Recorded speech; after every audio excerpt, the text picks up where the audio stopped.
வெளியே நின்று விளையாடினாலும் விளையாடிட்டு வர கொஞ்சம் பார்த்துக்கிட. வெளியே வச்சு கதவை பிடிச்சி அந்த கதவில் போடணும். புலியர்வோன் வெப்பொழித்த பொலியர்வோன் கடல் போற்றி ஆளிமிசை கல்மிதப்பில் அணைந்த பிரான் அடி போற்றி வாழி திருநாவலூர் வந்தொண்டர் பதம் போற்றி ஒளிமதி திருவாத ஊரர் திருத்தாள் போற்றி ஈராண்டில் சிவஞானம் பெற்றுயர்ந்த மெய்கண்டார் இணைத்தாள் போற்றி மாறாண்ட பல்லடியார்க்கு அருள் புரிந்த அருள்நந்தி நற்றாள் போற்றி நீராண்ட கடந்தை நகர் மறைஞான சம்பந்தர் இழத்தாள் போற்றி சீராண்ட தில்லை நகர் உமாபதியார் செம்பதும திருத்தாள் போற்றி போற்றி கைலாய பரம்பரையில் சிவஞான போதநெறி காட்டும் வெண்ணை பயில் வாய்மை மெய்கண்டான் சந்ததிக்கோர் ஞான பானுவாகி குயிலாரும் பொழில் திருவாவடுதுறை வாழ் குருநமச்சிவாய தேவன் சைலாதி மரபுடையோன் திருமரபு நீடூழி தலைகமுர் வாருணாம்பிகை உடன்வர் தொண்டீஸ்வரர் மங்களாம் மகிமாலீஸ்வரர் முக்கண்ணியம்மை உடன்வர் முக்கண்ணப்பர் ஈரோடு திருமுறைக் கழகம் தொண்டர் சீர் பரவுவார் சம்பந்த சரணாலய அடிகள் திருவடிகள் வணங்கி இப்பணி செய்ய உடல்நலம் மனவளம் ஞானத் தெளிவை குருவினிடத்திலும் திருவினிடத்திலும் விண்ணப்பித்து வகுப்பை தொடங்கலாம். திருமுறை போற்றி சித்தாந்தம் போற்றி சமயக்குறவர் சந்தானக்குறவர்களை வணங்கி வகுப்பை தொடங்கலாம். நம்முடைய பாடப்பகுதி அப்பர் சுவாமிகளுடைய 4ஆம் திருமுறை பதிகை எண் எத்தனை? 37வது பதிகம்.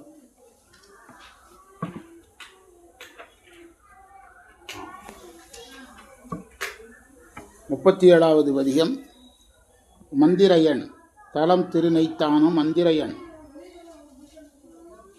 எத்தனை படிச்சுங்க? நேற்று இது எடுக்கலை. மந்திரையன் எத்தனை?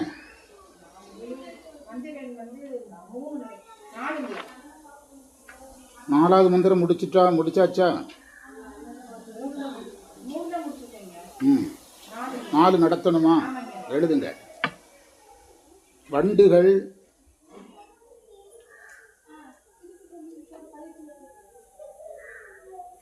வண்டுகள் ஒலிக்கும் சோலைகள் சூழ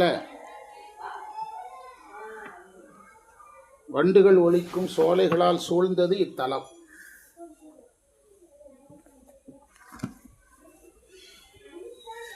வண்டுகள் ஒலிக்கும் சோலைகளால் சூழ்ந்தது இத்தலம்.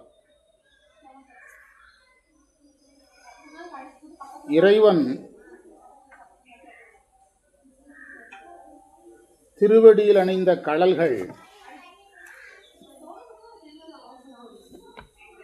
அணிந்த கழல்கள் ஒலிக்குமாறு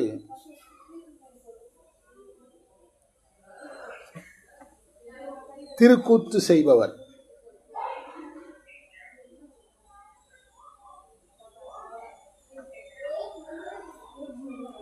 அடுத்த பத்தியா எழுதுங்க.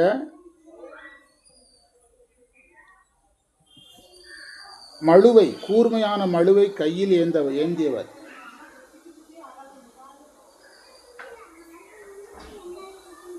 சடை உடையவர், திருநீறு அணிந்தவர்,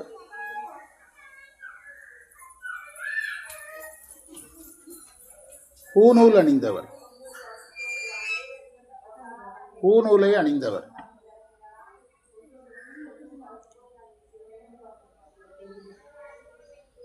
நாலாவது மந்திரத்தை படிச்சு பாருங்க. வடிதரு மழுனா என்ன அர்த்தம்னா, அதாவது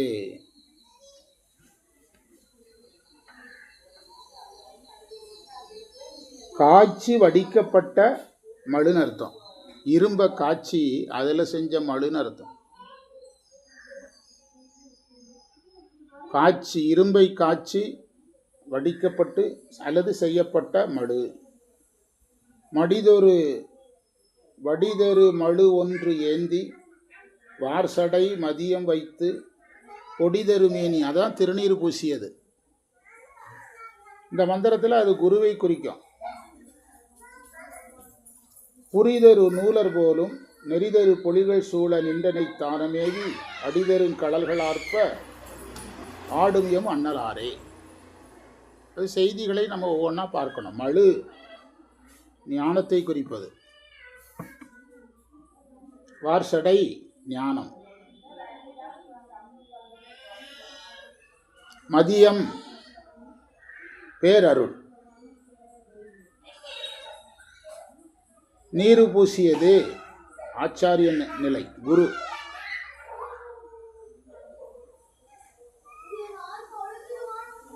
பூநூல் அணிந்திருப்பது அது இறைவன் குருவாக அந்தணராக இருக்கிற கோலம். திருவாசகத்தில் குருவை மாணிக்க வாசகர் அந்தணர்னு தான் சொல்றார். அந்தணராக இருக்கிற கோலம். சோலைகள் சூழ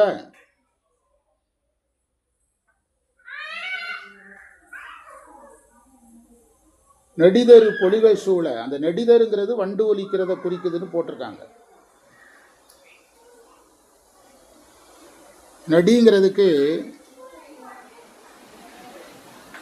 வண்டு பொழில்களில் இருக்கிறதுக்கான அடைமொழின்னு கொடுத்துருக்காங்க உரையில்.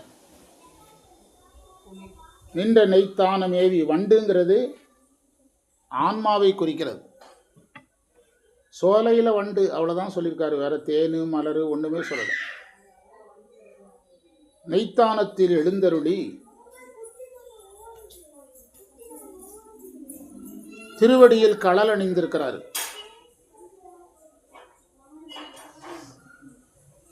அது இறைவன் ஆன்மாக்களின் மும்மலங்களுக்கு எதிராக செய்கின்ற, ஆன்மாக்களின் மும்மலங்களுக்கு எதிராக செய்கின்ற போரை குறிப்பது. களல் வீரன் அணிவது, எதிரி இருக்கிறவன் தான் வீரன். இறைவனுக்கு யார் எதிரினா 3 மலங்கள் தான் எதிரி. அதனால களல்களை அணிந்து நடனம் ஆடுபவராக, களல்களை அணிந்திருப்பவர். களல்கள் அணிந்திருக்கிறார்னு சொல்றதுனால தான்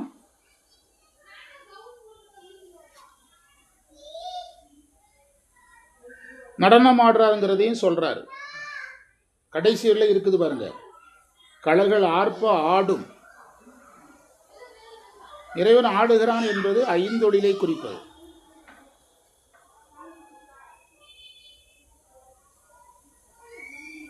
ஐந்தொழில் என்பது உயிர்களை கட்டுநிலையில் செலுத்தி பிறவாமைக்கு செலுத்த, கட்டுநிலையில் செலுத்தி பிறவாமைக்கு செலுத்த. ஊன நடனமும் அவர் தான் ஆடுறாரு, ஞான நடனமும் அவர் தான் ஆடுறாரு.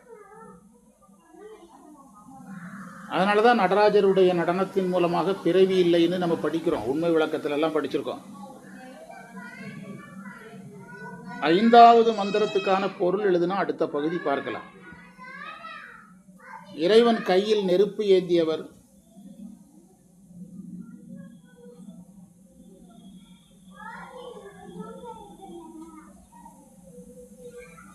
நன்காட்டில் ஆடுபவர்.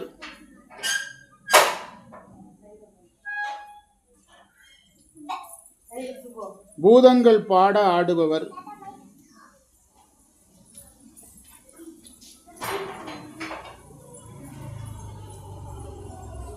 நெய்த்தானம் என்ற இந்த தலத்தில்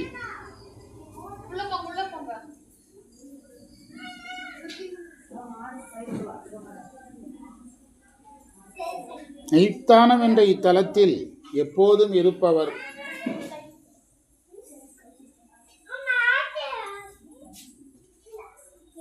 இளமையானவர்.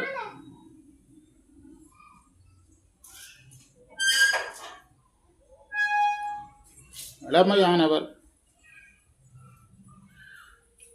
அவரை அடையும் திறமையை நான் அறியாமல் இருக்கிறேன். அவரை அடையும் திறமையை நான் அறியாமல் இருக்கிறேன்.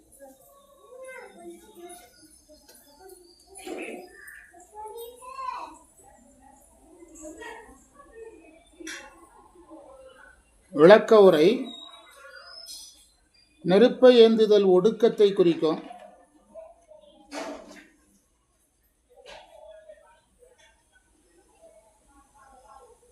நன்காட்டில் ஆடுதல்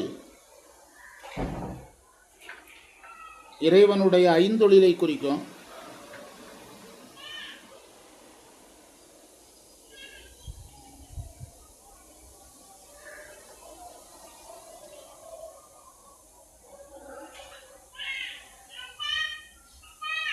அந்த இறைவனை நான் அடைகின்ற வழியை அறியாமல் இருக்கிறேன்கிறாரு.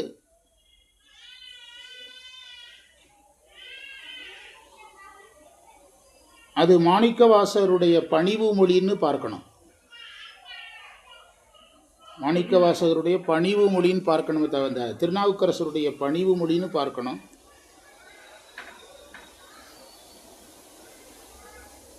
இறைவனை அடைகின்ற வழி எனக்கு தெரியாதுன்னு அவர் சொல்கிறத நம்ம அப்படியே எடுக்கக்கூடாது.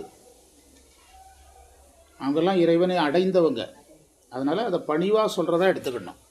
அது அப்படியே பொருள் எடுக்கக்கூடாது.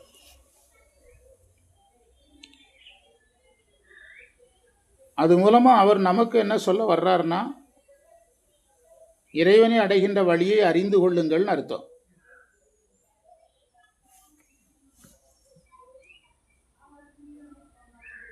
காடிடமாக நின்று கனலரி கையில் ஏந்தி பாடிய பூதம் சோழ பண்ணுடன் பலவும் சொல்லி ஆடிய களலர் சீரா அந்த நெய்த்தானம் என்றும் கூடிய குழகர்ன இளமையானவர் மாறாத தன்மை உடையவர்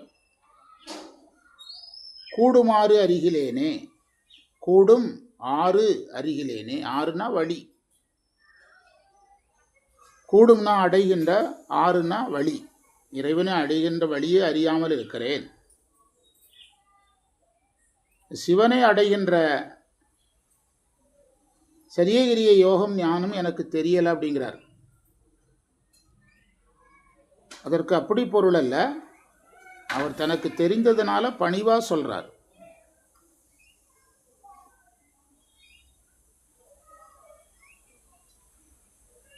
அதை தெரிஞ்சுக்கிடணுங்கிற செய்தியை நமக்கு சொல்றார். கூடிய குலகனாரை கூடுமாறு அருகிலேனே. அடுத்த பாடப்பகுதிக்கு போகலாம். நம்ம அடுத்த பாடப்பகுதியை பதியலாம். சிவாய நம. குருவே போற்றி.